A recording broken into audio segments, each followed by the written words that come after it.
everyone. So, the best way I can introduce the topic today is that one day I happened to, respond to some of the posts relating to leadership in the Learning Together group, and I got a little engaged. And I think after that, I was asked to take this session. So, this by itself is one of the toughest leadership experience that I'm experiencing as I stand before all of you right now. So that's the only way I can introduce this. It's tough in front of such experienced, very, very deep knowledge people, I mean, knowledgeable people, to stand and talk about this topic. So I'll restrict this to very practical things that I've experienced personally. I'll keep it to personal experience. I'll not dwell into theories. I'll not dwell into all of that. I'm sure most of you would know and all of you would know about it. So let me start with the first story. I joined in 1990 as a management trainee. I joined Godrej and Boyce, and when I was a management trainee, they used to rotate us to the chairman's office, and I got an opportunity for 3 months to work with the chairman there. And one day, he was going to some seminar, and he just asked me to go along with him. And this was SP Godrej, very old man at that point in time, and then I was with him. So we got off in front of this station, Churchgate station, and we had to cross over to go to the Indian Merchants Chamber office. And as we just got off the car, walked through, there were some small, I would say rough kind of papers, some dust and some dirty ones with some food marks and some oil and all that. And he started picking those. And he crossed the road and then he threw that into the dustbin. We went up for the meeting, and there was obviously SP Godrej, chairman of Godrej company, he was welcomed. First thing he did is, let me go and wash my hand. I've just picked up a few stuff which was lying around and I've thrown that in the dustbin.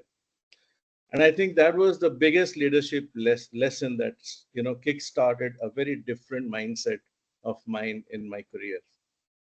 Here is a man who actually demonstrates, practices leadership.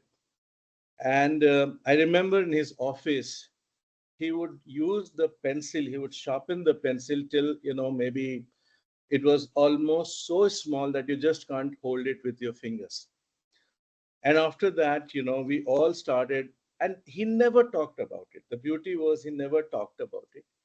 And then we all, all the management trainees, and then of course those of us who continued, we used to talk about this, and we used to ourselves never throw a pencil which was less than half an inch in size when we used to work in the office.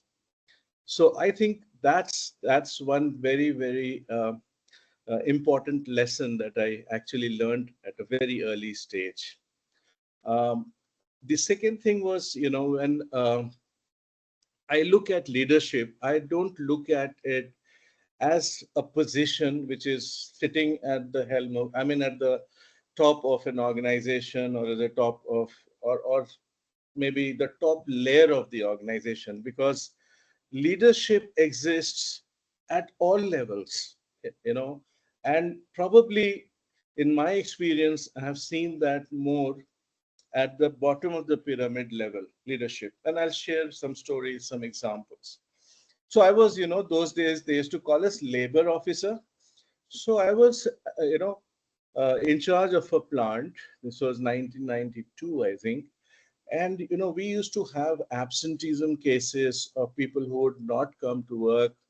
And then there would be domestic inquiry and so on and so forth. And literally, like after a year or so, 2, 3 domestic inquiries, the person would be then terminated.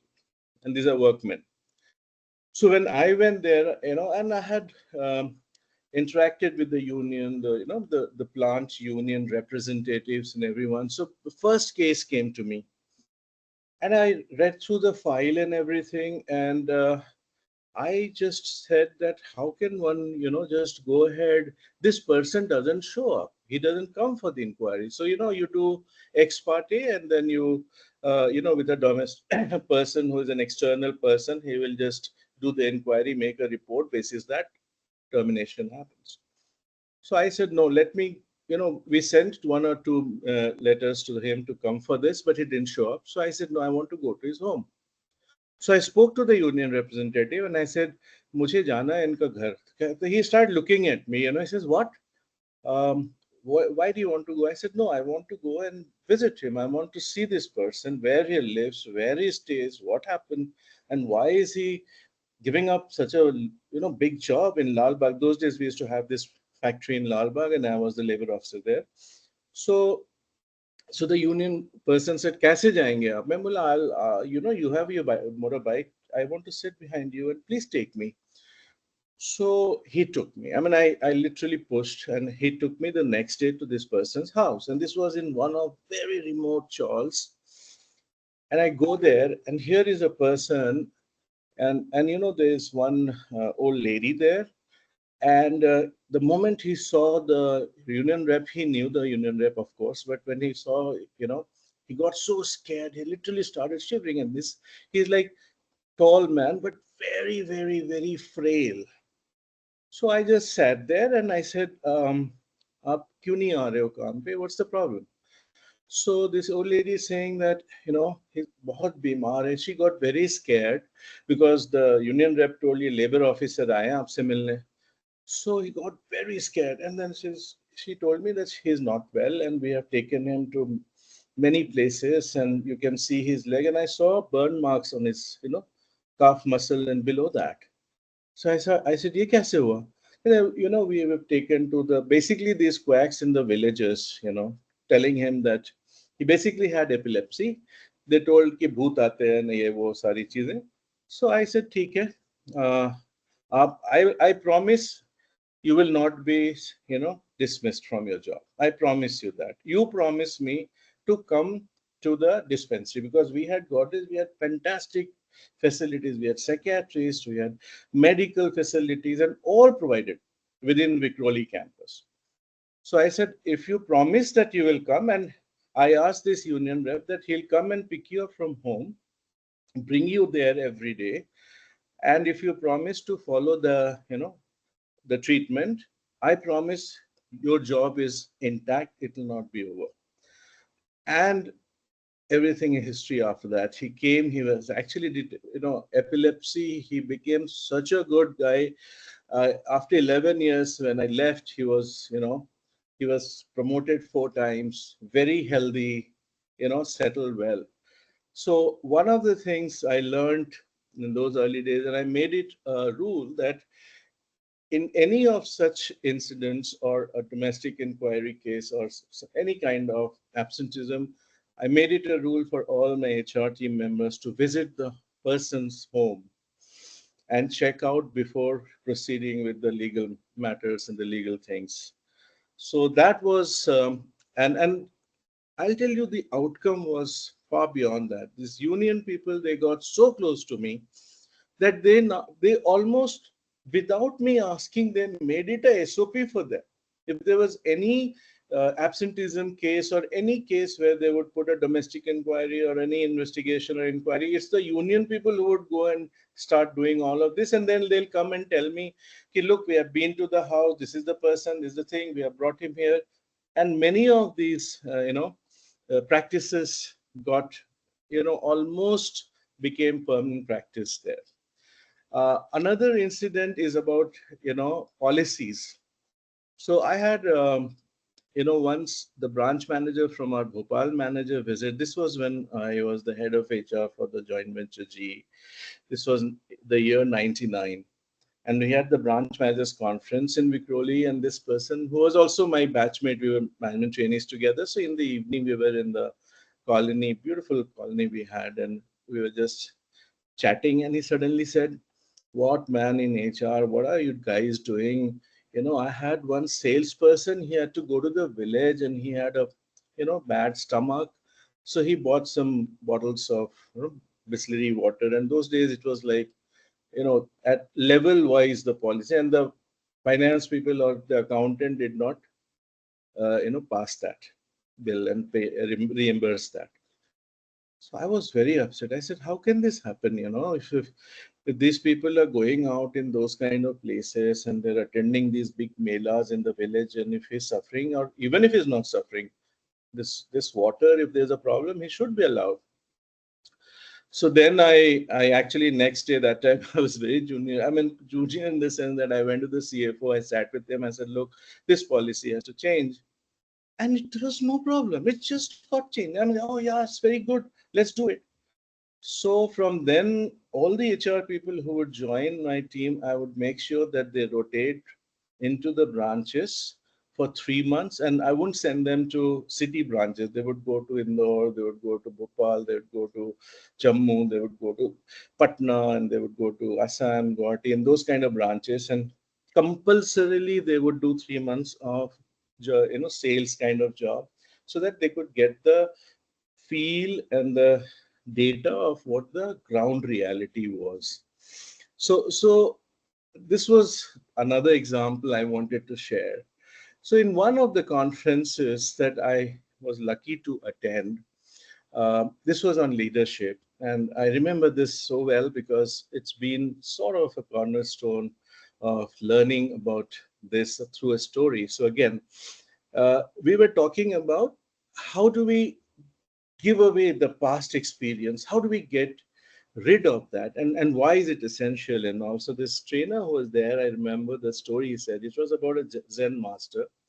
So in the evening, the Zen master and his young disciple, they were returning back from the forest, and where they go out and train and maybe collect some fruits and all. And there was a rivulet. There was a river, and as they reached there, they saw this young girl, lady. She was very scared, and she had to also cross the stream. But the water was quite turbulent. So this young disciples, he just lifted her and helped her cross, and then dropped on the other side. And then the master and the young disciple, they continued walking back to their cottage. Now, after this, from this other side of the river, this master got very furious, angry. He didn't speak to the disciple till they reached, and this is winter time, till they reached the cottage. And the master says, don't, today you're punished, you're not coming in. So, you know, you spend the night outside by yourself. This is your punishment. So the disciple, very calm, he just looked at the master and said, sure, master, I'll obey that. But please tell me, why am I being punished? What's the wrong I have done? So the master says, why did you, we are, we're practicing monks. Why did you lift this girl, and why did you, lift and took her aside on the other side of the river? You're not supposed to do that. And so the disciple smiles, and he tells the master, he says, master, I dropped her on the other side of the river. You are still carrying her. And this was the brilliant lesson on mindset. How do we have our mindset created? How do we are not even aware. And this I'm sharing to relate to three things that are critical, and I think helped me overcome a lot of my own personal biases, questions on the leadership side. So a lot of these unconscious bias that we carry, and I'm not going in the details of it, but few that really comes in the way of judging, you know, or at least understanding who the leaders are. And remember, as of now, I'm still talking in context of a business organization. So in a business organization, we still carry a lot of biases when we are, and these are unconscious, means we are not even aware of it. Sometimes, we imagine leaders to be, aged people, or maybe some kind of educational background that they need to have, or some length of experience that they must have, and that only makes them leader. Or physical, and some research somewhere also shows, which I really don't agree with personally, but I is that more, if you do a statistical analysis of the height of the CEOs, it's always taller people make it, and so on and so forth. So those kind of physical appearance bias are there. Again, communication bias. Sometimes people talk very well, and in organizations, suddenly, they get identified. And, when we sit through looking at promotion slates and engaging with the committee to promote these people, his communication skill is good, but yeah, so that bias needs to be, which we need to be aware. The other one, which I think is most critical, one is the stereotypes, that is a charismatic leader and decisive and authoritative. So personally, I have, from very, very, early stage of my career, I started putting a lot of emphasis on training managers to identify, learn about, overcome, become more aware of some of these biases. And the beauty of human mind is that, even awareness, just becoming aware of some of these biases, helps you overcome that. It's not that you have to go through a big training and 5 days and 6 days workshop and so on and so forth. No need, no need. Even if it's small, kind of program or video or face to face or online. But I recommend it, and I still recommend all my colleagues to do some kind of awareness for themselves on biases. It really eats away so much of, energy of professionals. And the worst part is they're not even aware of why am I doing what I'm doing. That whole question gets very, very, muddled in our life and in the workplace. So I was, coming back to saying that leaders exist at all levels of the organization. Somehow this bias, the moment we talk about leadership or leaders, we start thinking of CEOs, CXOs, entrepreneurs, owners. No, they're not, they are definitely leaders, but there are leaders at all levels of the organization. I shared with you, how at even at the base of the pyramid, you have people who are leaders. And these leaders, like even the plant representative, the union, or even the colleagues sometimes are leaders. And they actually take on tasks, they build the culture in the organization so strong. So another part of leadership was when I started facing, we had this. I used to work for Lehman Brothers, and then we got acquired post its bankruptcy by Nomura. So I had to work with the integration of these two organizations, and it was quite a tough one because Lehman happened to be one of those very aggressive North New York investment bank, and then Nomura quite conservative, very big Japanese bank. And you can imagine the differences. So the first thing everybody started about, culture, culture, culture. And I'm like, yes, I do believe culture is very important. I need to, and I absolutely don't dispute that. I believe, like it is said that culture can eat strategy for breakfast, and I do believe in that. So, but the problem was, how do we understand in a very simple manner? And that, for that, uh, that challenge that came in. And so I just said, let's first understand this whole culture business. And I started top down, because as soon as the seniors start attending those culture sessions, and then very, very simple model I used. And maybe let me share, if I can, one slide here. uh, I hope I can pull it out.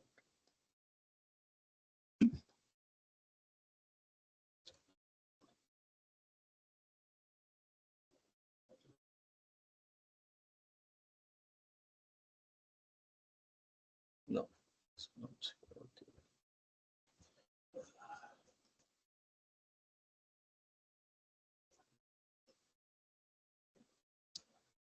Yeah. Is it visible, this slide? Yes, it Yes, is. yes, yeah. Okay.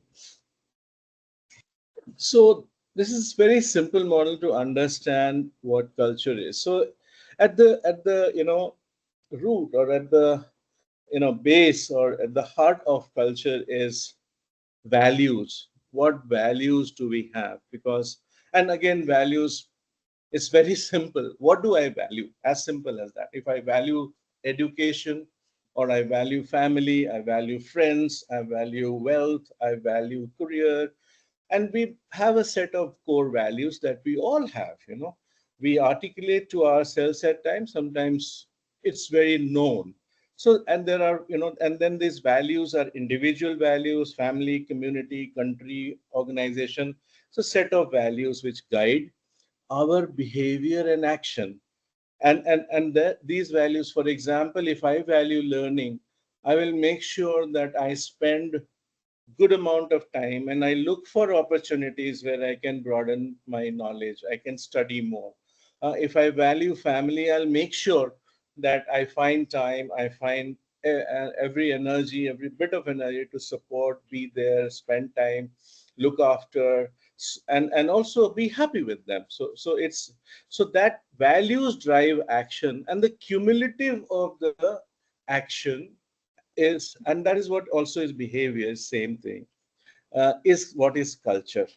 So if the value of the organization is to, you know earn profit at any cost, okay, without measuring or even bothering about whether it is through the larger good or not, that's an extreme I'm sharing, then the actions and behaviors of that organization and people in that organization will be very, very, focused. It'll be like, get to the end, no botheration about the means, no botheration about the process, no botheration about the content of the job that you're doing to reach there, etc.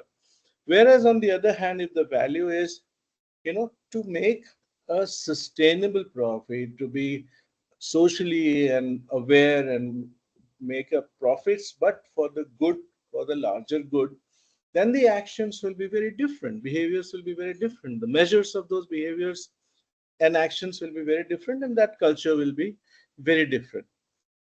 Now, why I'm sharing this? So here is the reason why I'm sharing this. Two things which drove me. One day I was in the lift, and a very senior colleague of mine, he's furious, he's mad, and as soon as we got off the lift, he just tells me, "Can I spend 5 minutes with you?" I said, "Why? What happened? Early morning, you seem to be." So, okay, we came and we sat in our room, and I asked him what happened. He says, these youngsters, they behave, they don't respect. And when we started our career, we never used to call by name and this, and we used to call, oh, sir, and this and that. And I'm like, so we have not announced, or have you asked them to call you sir? Or no, no, it's not about calling me sir. It's just that, they just barge into me, or if I'm walking, if I'm going here or there, they'll just stop me and talk. I said, so what's wrong in that? Why is it making you angry? And and then I just told him one thing. I said, listen, you have children who are grown up children, right? And you have trained them and brought them up to be assertive, because their world, they need to be assertive, they need to be more self-confident, they need to have higher self-respect, and they need to have deeper self-understanding, which can then help them build much better interpersonal relations. And that's the softer aspect of professional life, whether it is working for an organization or running your own company or doing your own business startup, whatever. But when it comes to others, why does it affect you so much? This was the conversation. And he still is a very good friend. He even now quotes this, because sometimes it is essential that we demonstrate in leadership this kind of empathy. I mean, we have to be empathetic. We have to have the mindset of respecting others. And sometimes we just build some of these strong, um, bias, or some kind of strong entitlement mentality, as I call it. Like, I'm entitled to be, if I walk by, somebody should open the door, and then only I'll sit in the car and all. And I have personally felt I have not done that. I don't like it. I feel very uncomfortable that way, because I'm more comfortable relating to people at very personal and at equal levels most of the time. So I'm actually bringing this up for two reasons. One is to touch upon the culture, where the core is to understand our own values, and the other is mindset. Leaders' mindset is very, very critical, and that mindset, if we, it's within our hands. So now switching a little more on leaders' life cycle. That's another thing. You see, nobody can hold on to a leadership position for life. And this is another bias that we carry if we have met some great leader in the organization. Actually, I believe every single person in the organization, even if he's an individual contributor, is a leader in some way or the other. Because I define leadership very simply as somebody who creates value, somebody who influences the behavior of others.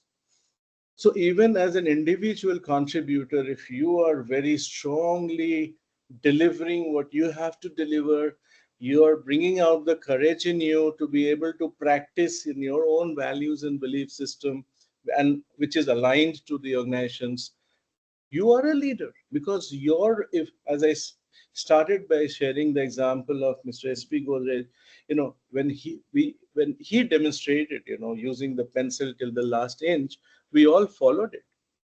So that is influencing our behavior. So that's why, I am sharing this from that perspective, that for me everybody is a leader. One more story is, I had once had to handle, we had fire in one of the plants in Vikhroli once. And this was, I think, on Saturday, and we had half day. We rushed back to the, plant, and the fire engines and everything was there. And the kind of work the fire people were doing is unbelievable. I mean, that's leadership. Of course, we all have theoretically learned that, when there is a fire, the person has to be autocratic and this and that. Theories are theories, and they're must to be studied. I absolutely believe in that. But for me, it only gets completed if you're practicing it. So here, I was present. I had to go there. I was part of the, again, personal team in the plant. So I had to be there, and I saw the entire firefighting and how these people conducted themselves. They're so well coordinated. It's unbelievable. There was somebody who was looking at where all electrical, things have to be switched off. How do we reach which place inside, and where to use what kind of fire extinguisher, equipment, and so on. And on the other side, they had done a very beautiful thing. They had just put a rope and simply announced that, please don't cross this, because it'll hamper our ability to, fight the fire. And everybody followed that.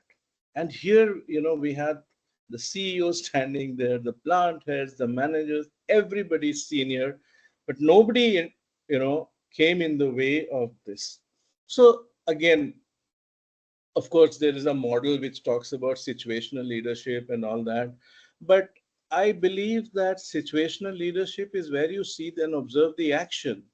But the mindset of that is created much, much earlier in our lives, or during our training, when we are there, going through our bit of training, everything. So very, very, strong learnings from having observed that situation, and having understood that who should take charge when. So, in an organization, when we talk of leadership, we have to recognize, and not only that, accept, acknowledge, communicate to every single person that you are in a leadership position, because you are responsible for influencing the behavior of others. Your responsible behavior will make others behave more responsibly. And the cumulative of all that will build the culture of success. So this is one side. Now, shifting gears to the life cycle of a leader. And then this is important because sometimes we tend to become very critical of people, and we say, oh, you know what, first 5 years he was a genius, he was brilliant, but he has lost the sheen or he cannot. And sometimes it happens, sometimes people get promoted. So I did a little bit of study on this part and some research, and I tried to actually look and learn from the real example. So one was, how do you promote people? So what happens is that at the job descriptions and the jobs to be done and delivered at maybe at a junior or middle management level, are more requires more detailed orientation, more ability to come to closure of the projects, more ability to execute things. And then, if you're very good at it, then you get promoted. And suddenly, once you're promoted, now from delivery, you're now expected to design or you have to look into strategy. And then there's no training, or there is no mentoring, or there is no coaching, or there is absolutely no bridging the gap of bringing those capabilities. And when you study some of these competencies of execution, of closure, of project management, and all, these are very, very strong competencies. And it becomes very difficult to depart from those competencies when you're suddenly put at the very senior level. So you might have heard in corporate world, they oh, he micromanages, and it's very easy to make that statement. But then I always say, please understand that why is it happening? Why is this person unable to give up the past? And sometimes, whenever I get a chance, I share that Zen story which I shared, and that becomes contextual here. That you have to give up some of those and then pick up some of the new skills, competencies which will be more aligned and required at a senior level. So that's something that we should understand. And then the next level is, once you're at the top, and then the succession plan. This you must have heard this. So I was with G when Jack Welch was there.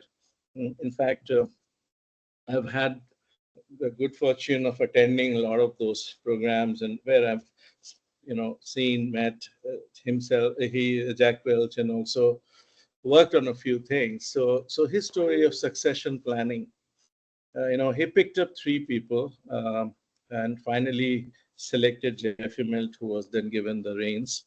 But the other two, it was Tim McNerney. He was the G aircraft engines guy, and Craig McDermott. No, not, and some. I'm just forgetting the name. I'll bring it up. So these two other people who were supposed to, who were contenders. So there were three contenders. It was publicly announced. Yes, Jim McNerney, and the other one was Bob Nardelli and Jeff Immelt. So Jim McNerney was the CEO of aircraft engines. So he was, G being a big conglomerate those days, and so Jeff Immelt was heading medical systems, was made and given that job. And I remember, Jack Welch very clearly saying that, look, there are three people and I'll be able to select one. And I know the moment I announce the first name, the other two will go, because all three of them are holding very big offers. And it's happened that way. Uh, so Jim McNerney actually left and he joined 3M.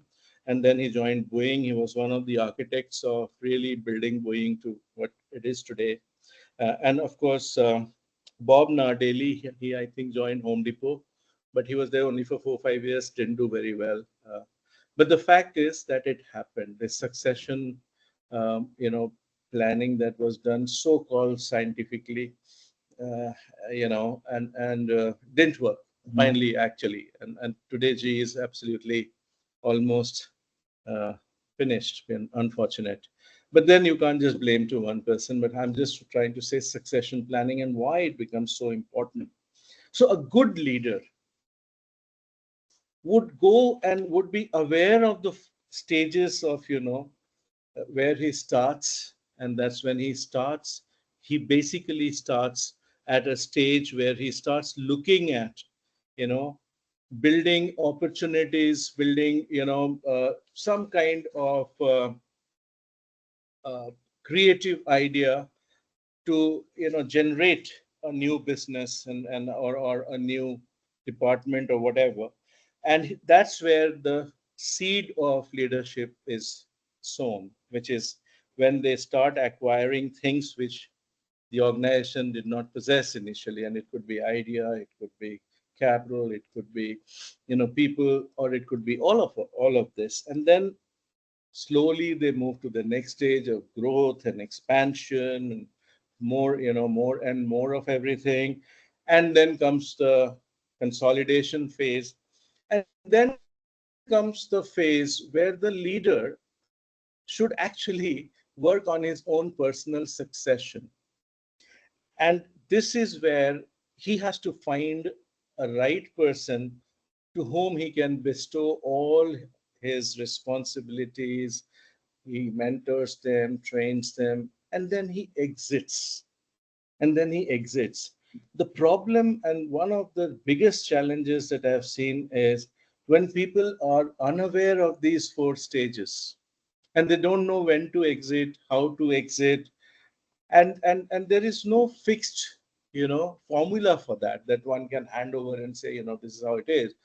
Most of the corporate world, they have a retirement age. In some countries it's informal. Formally they don't announce. In some countries it is formal. But is that the only, so that's the only measure, I would say, where the leadership has to come to an end. And this is where I personally, I can share a few of my personal experience. So when I started my career and I grew, and then at a point when I was the global head of HR for some corporate parts, that was the time uh, I had to look at my own succession. I went through my own process, difficult one. I have to, confess that. But yes, I had to see that, okay, now it's time for my exit. I have to move on, and I have to find something else for myself.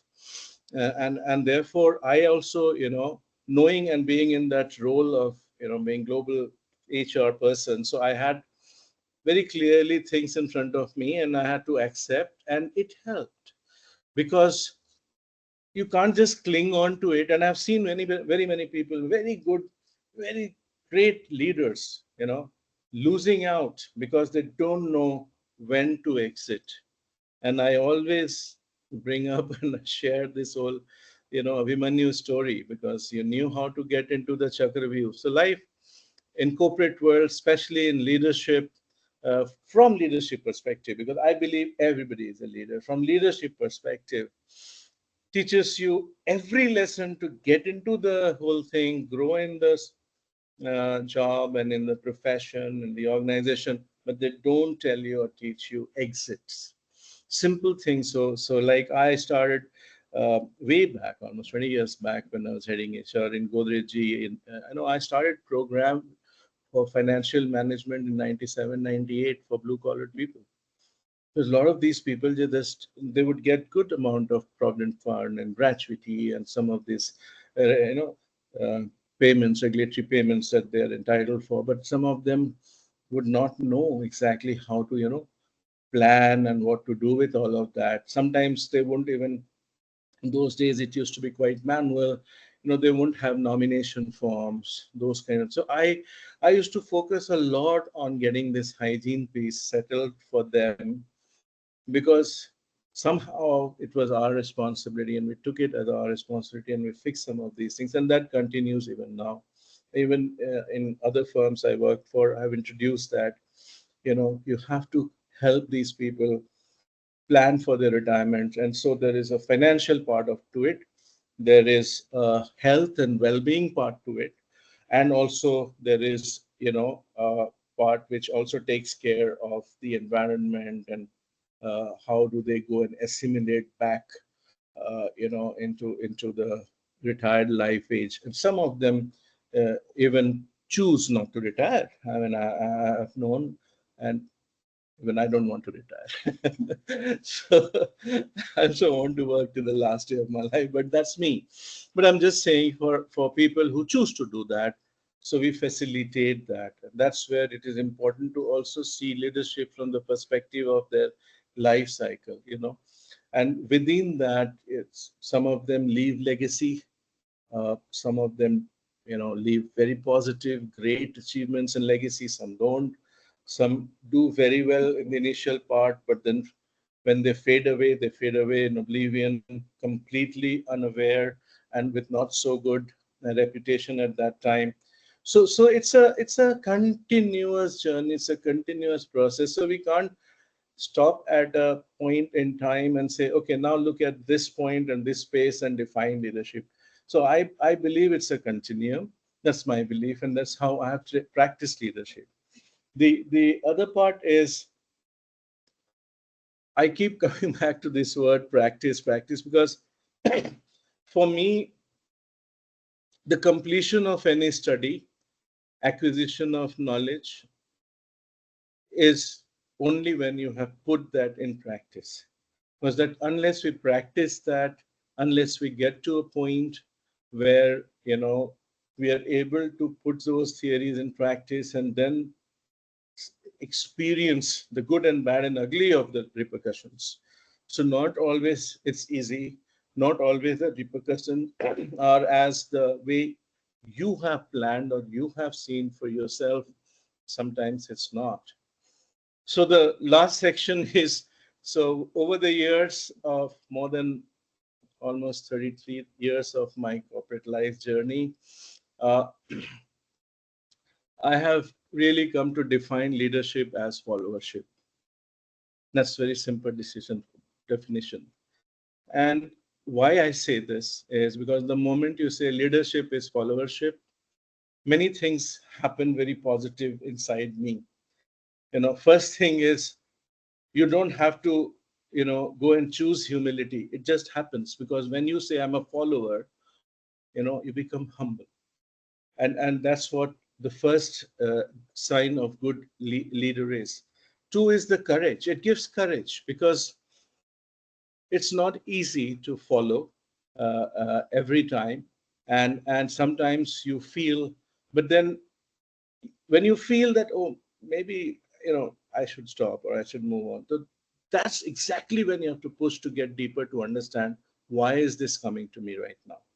So maybe I have not followed well enough, maybe I have not acquired enough data, whether through self experience or experience of others or from some research or something.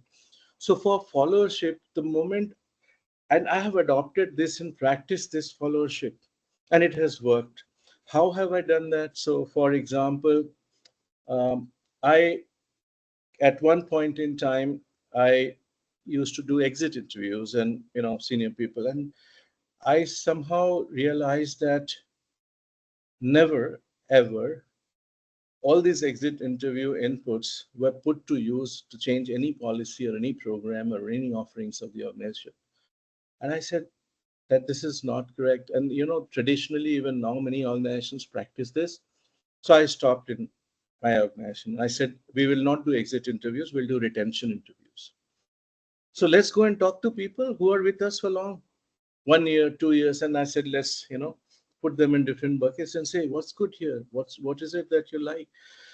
And so I stopped exit interview practice, just sharing few things that when you work for so long and you have so many things that, so I this is again, having understood that, have never used the exit and big presentations, this was the output, this is what we are hearing, this is what, but no action. I said, what is the point in using resources? So we did retention interviews. And why? And then I learned a very interesting thing, because many, what happens in organizations, it'll be 3 to 5% of people who will be the people who will always have complaints, complaining attitude. 90%, 95% of the people will come quietly, they'll do their work, they deliver, they demonstrate leadership, they do everything good, and they go, and they don't get attention. So I said, look, for HR people, I made it a rule. I said, you guys have to go and meet the ones who are there. And I said, and I put numbers and metrics. And that's another story I can share here about numbers and metrics on in HR. And so basically, we retention interview in place of exit interview. That's one practice that I changed. Um, but on metrics, another thing. This is again a bias. And in one of the big conferences where I was HR head, the CFO went on to make his presentation, and he, while inviting me to present my stuff, he introduced me by saying, "So now you all have got bored with numbers. So we asked the HR head to come up, and now there will be no numbers in his presentation." Now look at the bias. It hurt me like, quite a bit, though I had some numbers, but not as much as finance presentation numbers. But then after that, I said, look, I have to put measure for everything, even in HR. I mean, so I won't go into the details, but I created dashboards. So like every month, a dashboard would be prepared for different levels, different kind of data, but everything would be there. So, and having been trained in Six Sigma and all, by virtue of being in G for so long, it was very easy for me. But then the mindset was not there, and therefore I never did. But that hurting statement, and I still say it's a hurting statement. I didn't like the way to be introduced to a large audience, including external, with that kind of introduction. So anyways, the outcome was that even now, I believe very strongly that we can measure everything, even either, quantitatively or qualitatively. There is a measure for everything, but there's one that you can't measure, which I have not been able to find a solution to, and that is to prove to the wife how much I love. And that's for future research for all of you. And the last thing I wanted to bring about is, and I want to talk about it very directly. This whole creation of learning together is an is a great example of leadership. I mean, we don't have to go out and learn things. Um, I'm going to call out some names, but that's for purpose of learning. So Arun Meyer decided to create this learning together. Many people joined in, and you see the progress of this from the day it has been started. Good number of months have passed, and some of us, of course, have been there more regular, but that's okay. That's okay. It doesn't matter even if one person is there and two persons are there. It's great because that's it. And this is great leadership. I mean, every post I read, and I have to confess, many I don't even understand. Many I read 3 4 times, and but I never ever comment if I don't know enough on that subject. And that again I have learned very recently through Arun Bhaiya. One day he explained to me कि सबसे बड़ा पाप अविद्या है. And from that day onwards, I must have shared this with almost all my family members. I come from a very large family, and friends, that look, this is sin. This is the only sin. If you don't know, then shut up. Don't have to, because everybody is smart enough to talk something about every topic or not. But if you don't go into deep, so that leadership that he has demonstrated, and all of you, each one of you, I mean, in each of the sessions, you know, and how the whole, uh, the whole learning together team has now, even branched off. We have a fish, we have the first step, and very relevant. And the beauty is that probably, this is the only group where the ground rules are respected. So that is followership. Each one of us in the learning together group is great follower, and therefore everyone is a great leader too. Nobody has felt bad, and there's respect.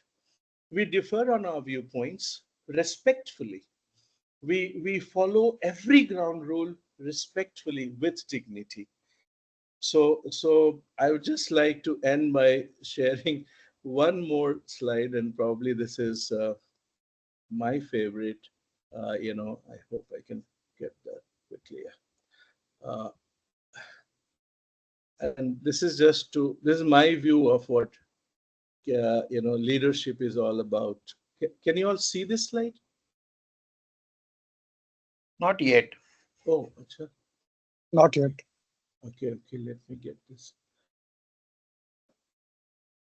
So,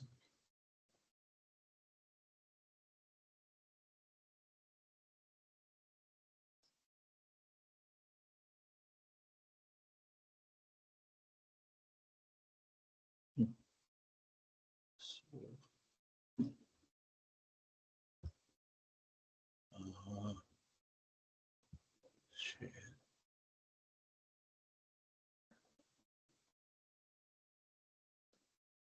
Yeah. Is it view? Yes, yes. So basically, leadership for me is an alignment between heart and mind.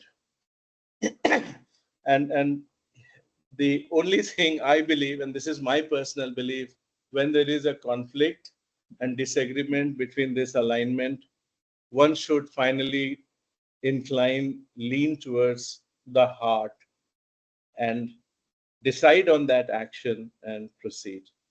So thank you very much for this great opportunity. A lot to share, but I'll pause here. Thank you very much.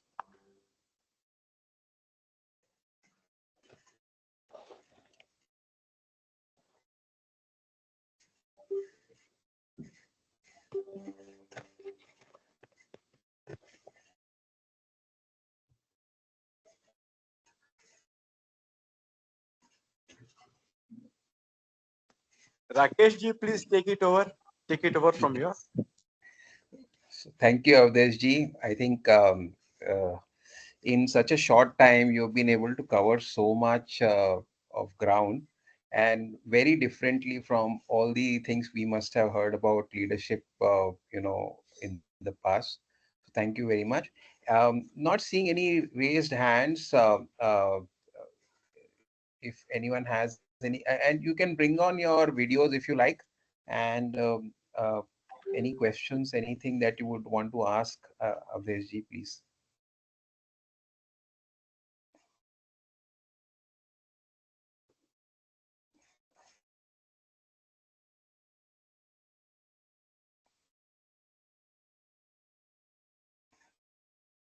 Yeah, I think, Dada, you want to go ahead?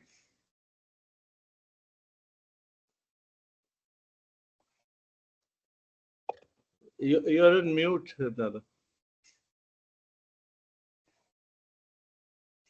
Now I'm both visible and audible, right? Yes, yes. Yes. Old man make mistakes. It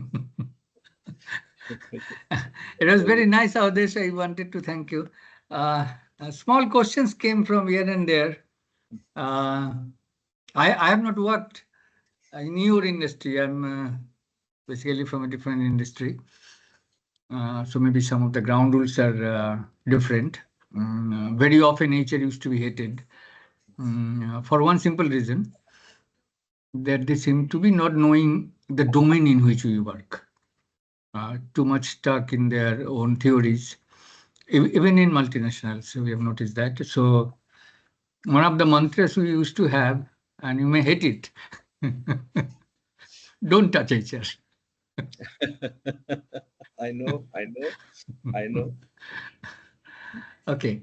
Now, you are also a leader, a manager, and I had two interesting questions. Were you a manager who could be teased by your juniors? Sorry, Teased. teased by Your juniors. I don't manage. use the word subordinate. That sounds too bad. No, yeah. How? Sorry, I didn't get the question, Dada. Uh, is there someone who can paraphrase me? No. uh, See, as a leader, Uh-huh. your juniors, did they have enough courage to tease you at Oh, moments? make fun of you. Oh, yeah, yeah, yeah, yeah. Absolutely. So, and that's one of the measures, how you are interacting with people who are your juniors. And absolutely, because there used to be disagreements, many times I would change my decisions because I believe that, good leadership is also demonstrated by involving your team members, junior, senior, irrespective of the hierarchy in the organization. Uh, and there are many instances, that I can recall. And yes, so they were Yeah, I not just all. wanted to know yes or no. Answer is You said yes, yes. very much, very much, very much. And did you ever apply another technique which I personally used and worked very well, but not as a nature manager, of course, but as a leader anyway. That let's say 4 or 5 of my next level people, they come together and sort of protest against me because something is not getting handled properly. And at least 2, 3 occasions, I did something which worked very well. I just told them, can you all again sit together and come back to me and suggest a solution? That worked very well. I mean, they feel so empowered. In fact, many times I asked them, what is more important, being important or having a little more salary? And the answer was always being important. Yes, yes. And the third thing I wanted to ask was, how did you, or did you, I mean, you worked in a very big organization. Sometimes a few things don't apply there, but sometimes it may apply also. One of the ways of retaining good people is to make them proud of the organization. It works 2 ways. It works mostly very positively,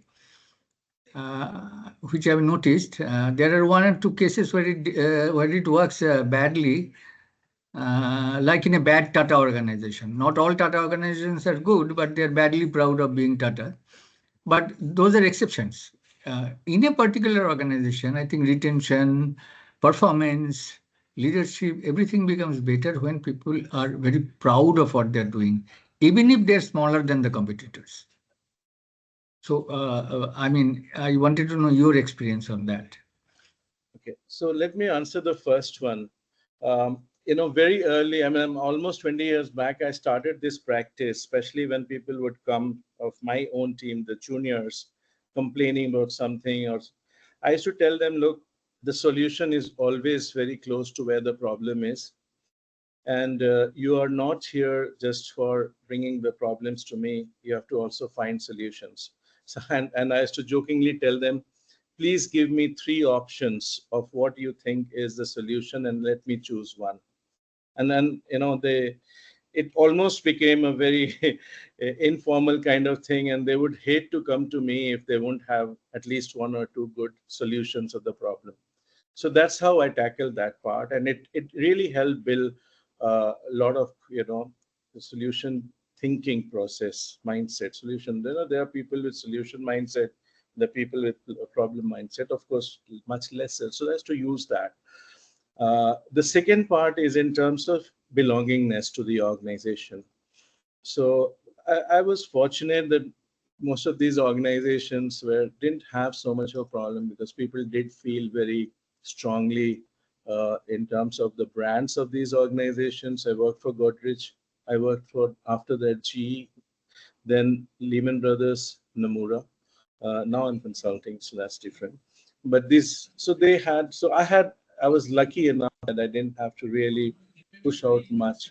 But I used to definitely do a few things different than what we used to do in global, world.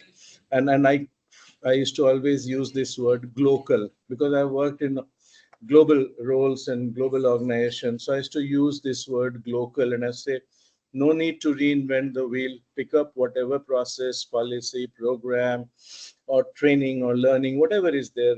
Pick it up from the global, intranet or portal, and then localize it. And so that way, you reduce your effort a lot.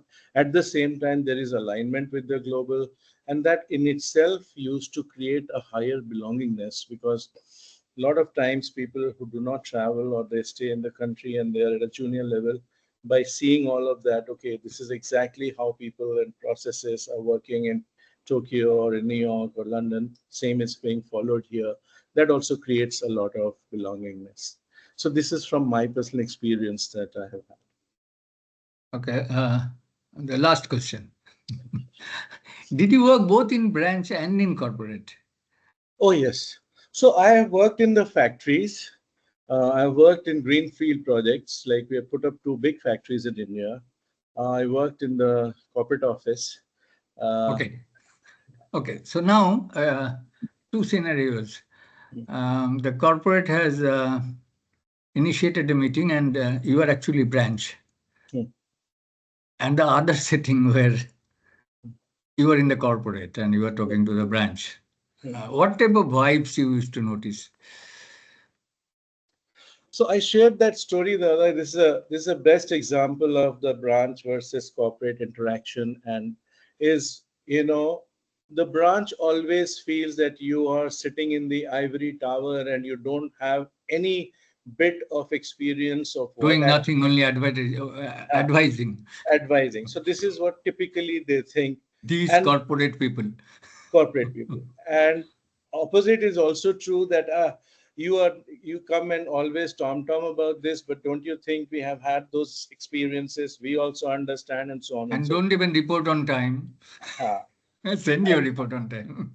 And that's the reason I used to make sure that all my HR team members, when I became head of HR, I made sure that they had rotation. They used to go and actually work in smaller branches for 3 months in sales function, not even marketing. Not that you're sitting with HTA and lintas and drawing out creatives. No, actually go out with the salespeople and sell, get a target to fulfill. And that all of these people are now mostly CHROs, and many of them, they say that this was their best training that they've had. And I Yeah, true. made sure it happened. Yeah, yeah. Thank you. My questions are over.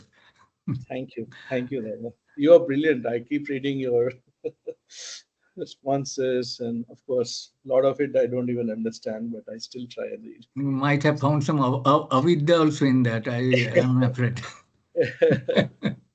Yeah.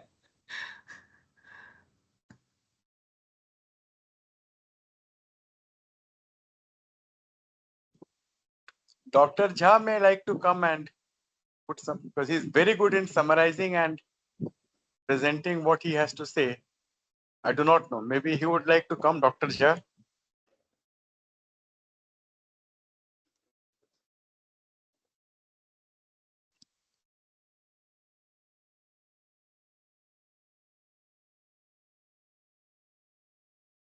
Pankaj Mani is there. Pankaj. So, thank you for the wonderful presentation, sir. I was listening very carefully. And really, in these days, ESG is a very popular concept. ESG, environmental, social, and governance. And every institutions across the globe is trying to implement that globally. And there also, I was talking to one of the very senior professional at one of the world's leading hedge fund, and they were trying to find out the relationship between how employees are feeling in a soft way and their relation to the productivity of the or the profitability of the companies. So you very wonderfully talked about that, how everything can be quantified to a certain extent, how different soft aspects, how employees are feeling, how this lot of things which we generally think as qualitative can also be quantified in a to some extent. And literally there are conducted a statistical analysis of all those aspects uh, to decide on the policy things and all those things. So actually, whatever you talked about, that is actually very technically covered in this ESG framework, which is very much popular globally these days. So thank you for the wonderful presentation that you have made about leadership and all those things. It really helped me to gain some insights how uh, things are done from your perspective. So thank you once again. Thank you, Pankaj.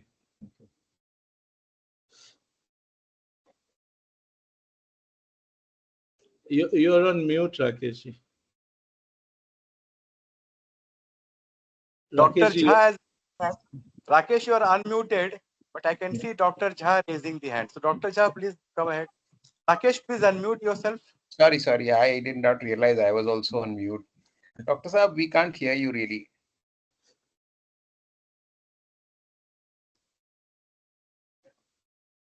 Okay, maybe by the time he comes in, Awdhesh ji, I'll kind of ask you a couple of things. Firstly, I think a very small thing which came to my mind, especially when you shared your last slide, the head versus heart.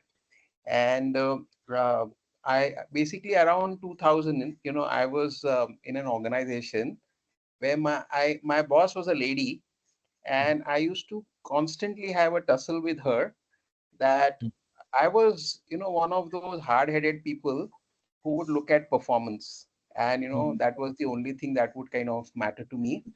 And almost like to that extent that, if somebody is not performing, then the person doesn't have a place in the organization, that kind of mindset. And my boss was like a complete extreme. Okay, she was on the other side. She would look at, the well-being, the soft side of things, etc. And she would keep telling me that, at least this is not an organization where, either you shape in or ship out. This is an organization where, we look at people in the longer term, longevity, this, that. And honestly, it used to take me a lot of effort to even reconcile with that. And as I have kind of aged and things have, kind of the time has passed, I can see some transition. I don't think I have still, moved to the other extreme. And I don't think that's very necessary also, because, you always have situations where you have to be, alive to the situation and deal like that. But I have seen that transition quite, in that period also. So I think there is a lot of maturity in that, heart kind of, taking over. It's like you said that if supposing you are in a conflict, then let heart, rule instead of the head. I think there is a lot of maturity, there is a lot of wisdom in that slide. So I could very easily relate to that. So thanks for that. thank you. Thank you so much. Thank you. Yeah. The second thing is, I think I made a mistake. I should have asked a couple of my HR people also to join this session. I will share the recording with them. I think it Please. was not only about leadership. There was a lot of things which, nuggets, which can be, helpful for people who are in the HR role. So I think that's kind of very helpful. So thank you so much for that. Always, Uh, always. Dr. Saab, are we able to hear him?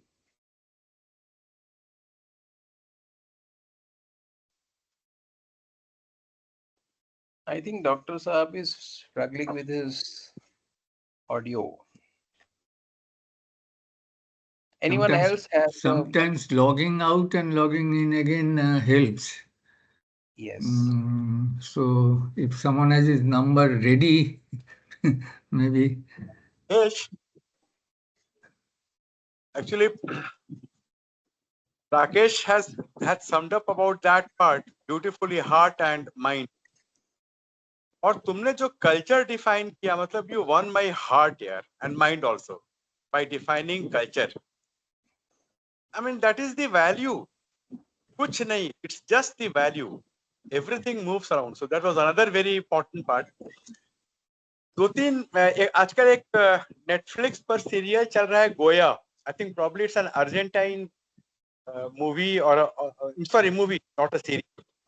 There's an autistic child, and the person whom he loves, she says she's around 25 years elder to him, married woman with two kids. She describes this man as he is an honest person. He does not lie. He does not lie, Yes. and he is empathetic. तो वो जो honesty वाली बात है वो leadership में तो I think that is a very central theme. Yes. Courage to be disliked, किताब का नाम भी है courage to be disliked. I think that is a great quality of a leader, Yeah.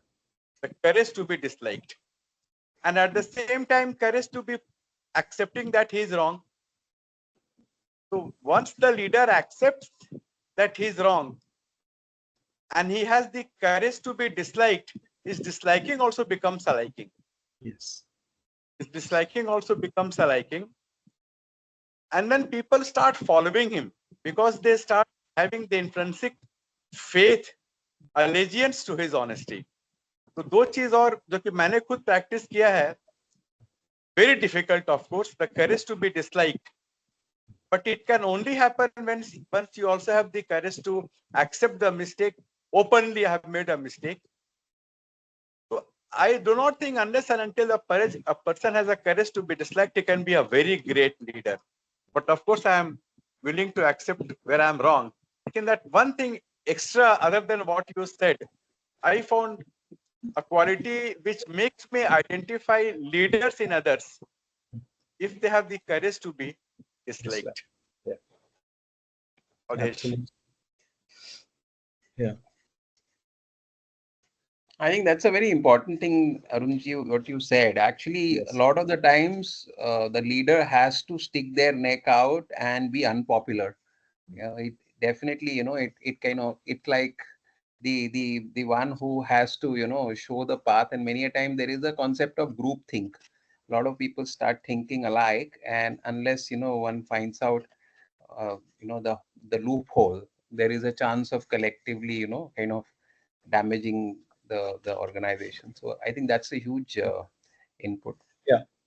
Yeah, that's an Great excellent point. statement, Yes. Rakesh. Great Dada, you statement. want to go ahead? That if there is a person who is thinking differently than the others, I think he is going to bring lots of value. Yes. Beautiful statement, Rakesh. Do you Yes. recall a movie called 12 Angry Men? Yes. 12. Yes. I mean, they are jury. The only one person thinks Yeah. the person is not guilty Yeah. because Yeah. he's the only person who stands out. So Rakesh, yes, I love that boss. And the leader probably also is a person who stands out at the face of maybe all the adversity and people going against. That is also a great quality. Yes, Rakesh. I mean, it cuts both ways. Sometimes a leader can be very adamant and, might want to kind of only have his or her views prevail, which also is not a good thing. But I think to see through a group think situation and be able to, it's like thought leadership, leadership apart from, when two things are important, three things. One is, you have to be your own leader. If you can't lead yourself, you can't lead somebody else. The second is leading by thought. If you don't have those visionary ideas, or you can't show the way, then difficult to be a leader. And third, of course, you have to be able to lead others. So yeah, I think Dada, you want to come in? Yeah, I just Yeah. once more. Yes. You talked about bias at one point of time, Yes. Yes. and I think any question on bias really belongs to Pankaj. But since he didn't ask, I'm asking. Yeah. uh, not being biased is difficult but achievable, right? That's only first question, part A of the question. Yes. Okay. So I have specifically mentioned about unconscious bias, and which is in outside of our own awareness. And my personal belief is that I don't think anybody can claim that I'm completely free of bias. We all have. I mean, even I've worked in this domain quite a bit, but I can very, very openly say I too have bias, and a lot of bias for that reason. Okay, I'm, then I I'm, go. I'm aware of. I understood. I understood. Then the second part. Let's assume an ideal scenario when a manager is actually unbiased. Yeah. But that's not good enough, right? He had also to show that he's not Yes. biased. How difficult is that? Or how do you implement that in any of your organizations? That a senior is showing or being able to display that his acts are not biased. So I'll give you one example. A lot of this appraisal happens and feedback and all of that happens, right?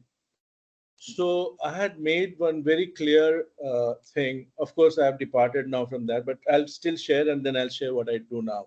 So clearly, I said no feedback unless feedback is incomplete if you are unable to give a very clear direction for the corrective action. So if someone has deviated and has not achieved the target or has not shown adequate professional conduct, you have to point that out. But at the same time, you have to say what he or she needs to do to correct that. If you are not ready, then you are not a man worth of being the leader or the manager for that person. So that's on this. However, my new thing, and I'm very tempted to share, I have moved away from feedback to feed forward. The format remains the same. So instead of saying, you did this, if you just change the format and say, if you do this, you will be even better, you will be even more effective, more efficient. And this is something that I've introduced as a practice now. I wish I had known earlier. So because feedback is all about looking into the rear view mirror and you can't drive forward with that. But feed forward compels you to think as a leader and as a manager to say, this is what you should have done. I'll share one very small 1 minute, sorry. One day I shared something with Arun Bhaiya on, not 101. And I was like, so he called me and he says, did you do this? You sent it without even verifying certain things that, and you did not go. It's so easy. You have not gone and checked why you have not done that. And that was such a big lesson for me. So it's not that I don't see those. I do still, some here and there I get. But now if I forward anything, I I make sure I know everything about it, at least through ChatGPT or through you know Chrome on internet, whatever, Google, Uncle, and anyone. But I have completely taken that to heart and said, yes, I will never do this, even if because I got emotional seeing that small piece, and I immediately sent it out. So that really shifted something inside me because he not only said this is not right, but he also said how you have to go to the right place with that. So that is very essential. But there is also always an expectation. I'll give you a small incident in one of our branches in a company at one time. A girl was appraised and she was absolutely happy. She was so happy that she called up her parents and said it. And then she came to know how her friend was appraised, which was a little better than hers, and she put her papers. Yes. Yeah. You want to be unhappy, compare yourself with others. Right. Absolutely. Yeah. True. True. True. Just in, No, even otherwise, actually, it's true yeah, both ways. this is true When for I everyone. when I'm in Everyone. a queue, I see how many people are behind me. Yeah. Yeah. So I used to go around the shop floor and in the office and walk through during comp time and bonus announcement time, and I would smile at everyone and I would say, aaj kuch to bahut ho gaya na. I would say all that, and then I'll say, don't compare, nahi to khushi chali jayegi. So those kind of things. Yeah, But that's on. Yeah. yeah. Great. Thank you. One more compliment, Rakesh, if you allow me. तुम जो बोले Awadhesh, when you are coming with a problem, come with 3 solutions. That also is it, Awdhesh. I have never been a manager at all in my life. बहुत छोटा सा class किया. लेकिन right from from Ranchi days when the boys will come to me with some problems, मेरा first instinct reaction था, तुमने इस पर कितना सोचा है पहले मुझे बताओ. Not just there is a teacher or there is a senior manager, you go with a problem. मैं बहुत छोटे स्केल में बता रहा हूँ. तुमने मुझसे एक प्रॉब्लम पूछा. What have you done on this problem? Tell me that. Pankaj मणि को भी मैंने एक बार ऐसा ही कहा था. So that also, what you said is just, that is it. What have you done? Tell me first on the problem, then let us discuss it further. Rakesh. Thank you. if you have time, I can. Please unmute yourself. Rakesh, please unmute yourself. Sorry. Pankaj, you want to come in? Yes, yes. So thank you for reigniting my mind, Arun Roy sir and Dipankar sir. I actually, first of all, Arun sir ने बहुत अच्छी बात बोली कि leadership का एक leadership की एक बहुत अच्छी क्वालिटी होती है कि आपको अपना क्रिटिसिज्म एक्सेप्ट करने आना चाहिए। बिकॉज अगर आप हमेशा अपने सॉरी वो फ्लैटरी या फिर प्रेज के ही अगर आप कस्टम्ड रहेंगे तो you are not able to get the criticism. तो क्रिटिसिज्म ही आदमी को सुधारता है and everyone has to. और ये भी एक तरह का बायसनेस है कि बहुत लोग सफर करते हैं कि वो हमेशा सोचते हैं कि वो सही ही हैं, ठीक है, जबकि कोई भी ह्यूमन सही नहीं हो सकता है आइडियली इन एवरी एस्पेक्ट। तो वो ये कॉन्शसनेस भी होना, ये सेल्फ कॉन्शसनेस भी होना कि I am wrong, I can be wrong और I am open to criticism, ये भी एक बहुत बड़ा क्वालिटी है किसी होना चाहिए किसी भी एक ग्रेट लीडर के लिए। क्योंकि मैं समझता हूँ कि आदमी का खुद का माइंड ही उसका सबसे बड़ा दुश्मन हो जाता है कभी कभी, क्योंकि उसका खुद का माइंड ही उसके दिमाग में इतना बायस क्रिएट किया रहता है कि वो रियलिटी को अवॉइड करने की कोशिश करता है हमेशा। तो वो रियलिटी, हार्श रियलिटी को जानने से ज्यादा अच्छा है कि वो ऐसा फील कराता है कि मैं एक इल्यूजन में रहूं। तो वो भी एक तरह का बायसनेस है। तो लीडर्स को हमेशा इस चीज को एक्सेप्ट करना चाहिए कि things can be wrong, he can be wrong, he और सी कैन बी रॉन्ग, और वो क्रिटिसिज्म को एक्सेप्ट करे तभी वो अपने आप को आगे इम्प्रूव कर पाएगा। और जहाँ तक हैप्पीनेस और रिलेटिव हैप्पीनेस की बात थी जो दीपांकर बता रहे थे, वो हैप्पीनेस एग्जैक्टली रिलेटिव ही होता है, क्योंकि लोग हमेशा दूसरे के पर्सपेक्टिव में इस चीजों को देखते हैं। एक्चुअली मैंने इसका मैथमेटिकल इक्वेशन भी लिखा है कि लोग कैसे relative reference point of view कैसे अपने हैप्पीनेस को एडजस्ट करते रहते हैं, और माइंड एक्चुअली कैसे, माइंड का क्या डायनामिक्स होता है इसमें। तो I have worked on this in mathematically. और एक्चुअली ये थ्योरी भी है कि लोग हैप्पीनेस और पेन जो होती है फीलिंग, वो रिलेटिव एस्पेक्ट्स होता है। लोग इससे ज्यादा खुश और दुख होते हैं कि मेरे सामने वाले को कितना मिल रहा है या फिर नहीं मिल रहा है, रादर देन वो एब्सोल्यूट टर्म्स में कि मुझे कितना मिल रहा है। तो that is a part of the human psychology. So thank you. Rakesh, you may ask Dharmesh to come in. Dharmesh, any comments, any questions? Oh, sorry, I am just absorbing. There are a lot of things I think there's a lot of value add that is happening to my own thought process. So, I'm just absorbing a lot of things like courage is a sign of leadership. So that in itself is a kind of a thought-provoking thing, which I think has hit me. And something which Avdesh sir said about, instead of feedback, we should be talking about feed forward. That is something which is like an eye opener, and something to be thought about. So yes, I mean, I've taken down a lot of notes. I'm still, I might need to just think and absorb a lot of things on these notes. So, but yes, it's like I'm learning a lot of new things.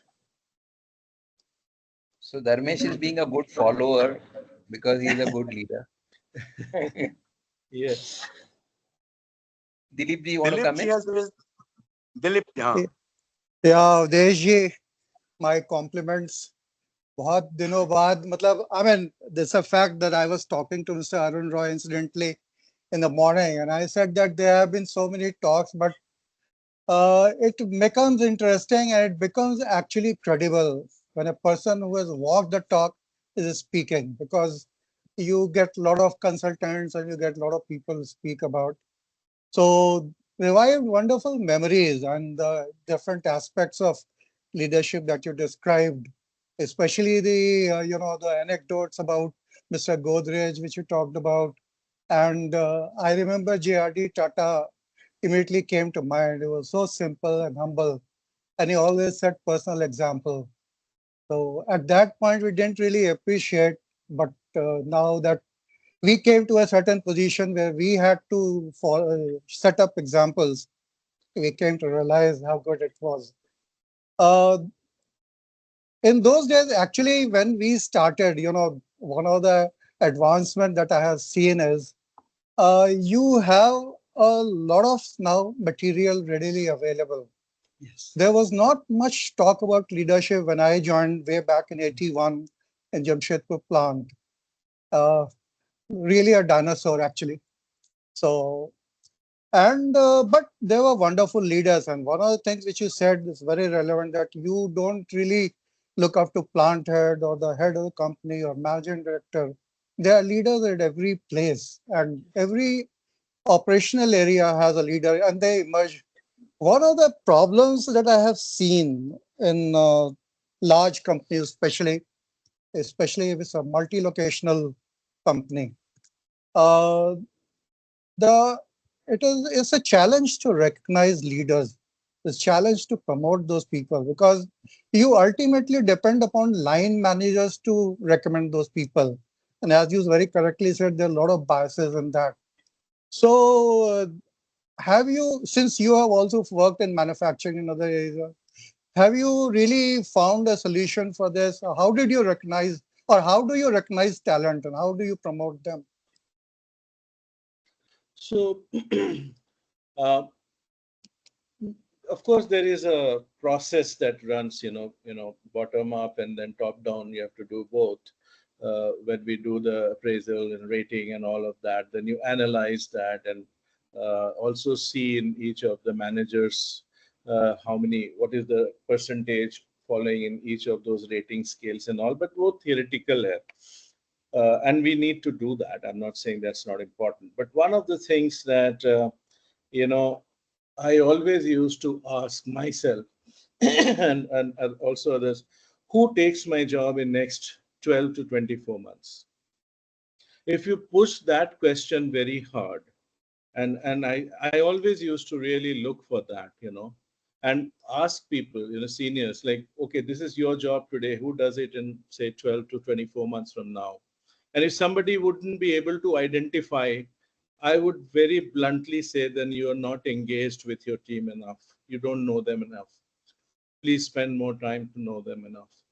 So that's the kind of feedback. And I used to be very blunt with this one, because for me, it is very important that if you are unable to identify who are the people in your team, in your department, it's irrespective of the numbers or the location. I've had this conversation with people when I was managing, you know, global roles with people all over the world in 30 countries, and same question, please tell me that. So all my directs would be asked this question, and this would flow down. So that's one way. The other thing is that, somewhere you have to start communicating to the world, and this was done very beautifully in GE, I must say that, and I learned that, is that take charge of your career or someone else will. Yeah, And this used to be the slogan, and we used to put that out in every communication. So all employee communication, all team communication, I has to write that. There's a lot, if you work for so long, so many things that one, starts more, adopting, and it starts practicing. So that's one very important thing, because, it's very easy to blame the manager that I'm not getting promoted. Actually, that's not true. It's in our hand. If we work so hard that the manager, that you will become visible, the very simple thing of perform, then acquire experience, and then of course you'll become visible. So those are the kind of things that we used to build and communicate regularly with the people, that don't just depend on your managers for your promotion. You have to, uh, be your own voice, be your own ambassador, and lead your career forward. Your manager is busy managing his career and his boss, and it goes up and up that way. So some of these conversations in all employee meets, all hands meet, and all of these things, and then get it going. Communication is most important. I can take, when I'm 1 day, 2 days, I don't talk about just organizational communication process. That helps build a lot of these things and addresses some of these things. yeah. But again, as I told you, there is no 100%. This is all like journey. We keep evolving, improving. That's it. Excellent. Another thing which, Indulekha ma'am has. sorry, Dilip, please continue. And then we may ask Dogra ma'am to come up, maybe. Dilip. Just one another small point which came to my mind. Leaders, nowadays, because there's so much attention and there's so much visibility, the leaders are always under spotlight, and every action is within the organization, outside the organization is scrutinized and thoroughly analyzed and criticized or whatever. And we also know leadership is a multi-dimensional uh, role. It's not, I mean, if you think of all the qualities that a leader should have, he would have to be a Superman. He Yes. must have competence, he must have empathy, he must have all so many things. Uh, do you think leaders are also becoming more conscious of their public image and sometimes acting under pressure, So, which may be detrimental to the company? so two things. First of all, who do we call leaders? So, according to me, in organization there are leadership positions which are bestowed upon you by being put in certain levels in the hierarchy, which then gives you certain power, certain accountability, responsibility. But with that, it gives you also certain power to execute. So, if we are talking of formally appointed leaders, then Mhm. of course they today in today's world you have to be doubly conscious, and sometimes it really is not that easy. It's difficult because social media, digital, so many things and different kinds of things that keep coming up and keep. But what I think is all these things were true even in the past. It's just that today we are, because of the available technology, we are hearing, seeing, smelling, talking more about it. But it was always there, and any position of leadership which you are bestowed upon. Because I believe every person in the organization, in his sphere of influence, is a leader. Whether it is the security guard who is like at the main gate, because I've had some I've had occasions where I've gone and given rewards to them because they've stopped the chairman of the company and asked and checked. And some of them have come, and we have had very senior visitors, in initial days when we formed the joint venture with G from abroad, and they were all stopped, frisked, everything. And sometimes some people with some bigger ego would make a complaint, and I would just reverse it. And I would say, I'm going to reward this person for having executed the duty, which was a very courageous action. So Absolutely. everybody is leader in that sense. So if you are talking of those who are formally donning those positions as a leader, yes. And I'll give you one very small, tip on that. How do you assess that you are on the right path? So sometimes leaders do get in situations where they have to make conflicting calls. So one I talk about heart, but on the mind side, there is something called newspaper test. If at any point in time you're stuck with something and you're really in a dilemma, and it happens, and there's nobody to even discuss or bounce it off or something, just sit, take a deep breath, think, if I take this decision, how would it appear in the newspaper tomorrow? And will it be? So newspaper test is one of the tools. There are many. This is one of the good tools to check on our own behavior and take charge of our own behavior.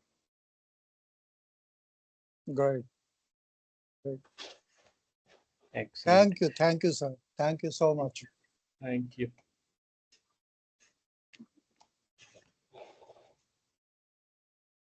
Arunji, you Rakesh is wanted in, Indu ma'am to come in? probably Indu ma'am has left. So you take, Okay. so you No, take it over she's from. there. She's there.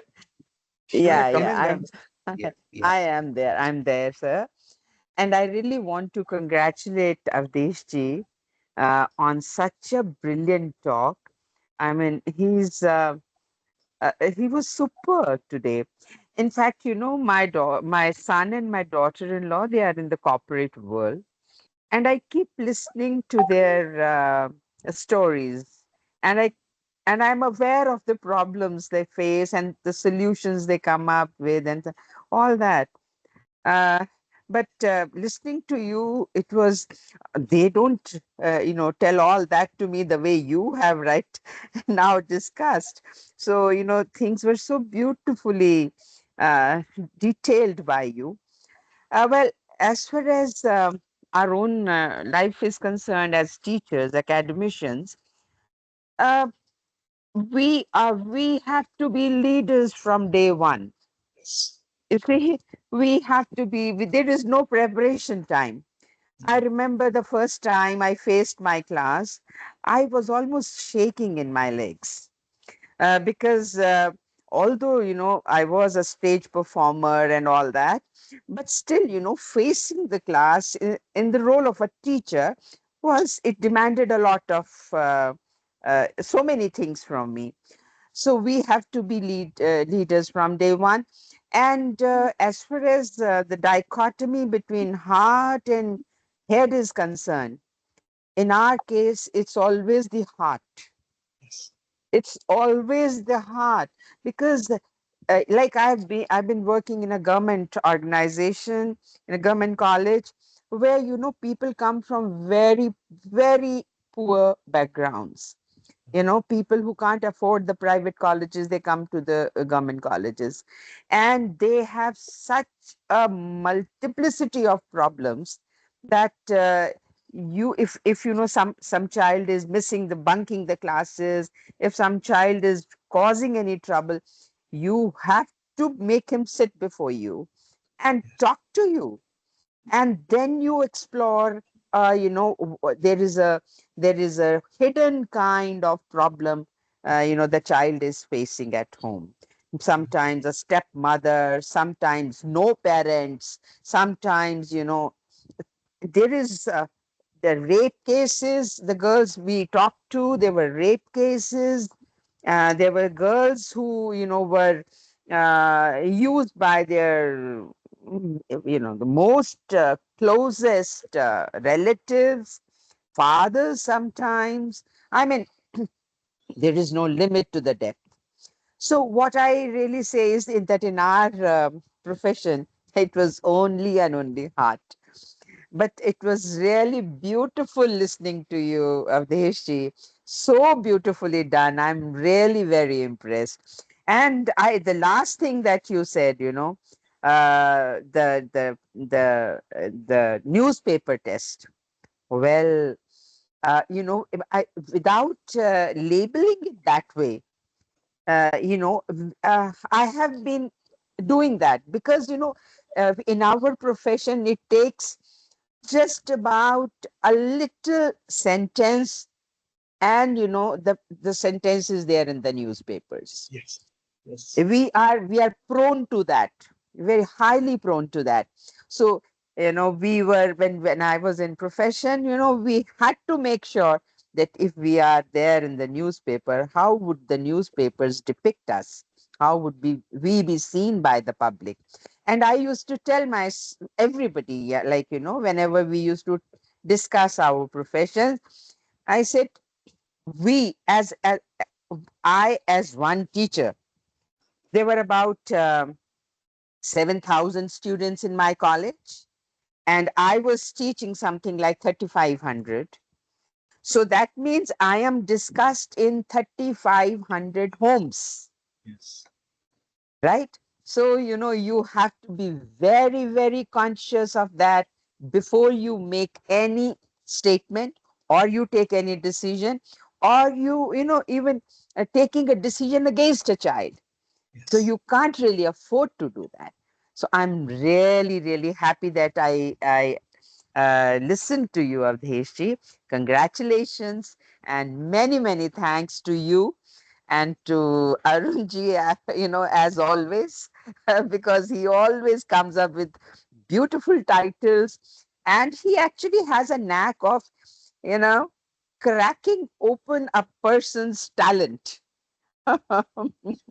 Thank you so much, everybody. Rakeshji, thank you for hosting the session. Thank you, everybody. Thank you, ma'am. Thank you, ma'am. Pleasure. Arunji, you want to say something and sum up the session? Summing up is Dr. Jha's talent. I do not know why he's not able to maybe get connected. In my case, there is no summing up. It's always the start. I mean, I had quoted a French poet, a good work never gets ended. It's only gets suspended for some time.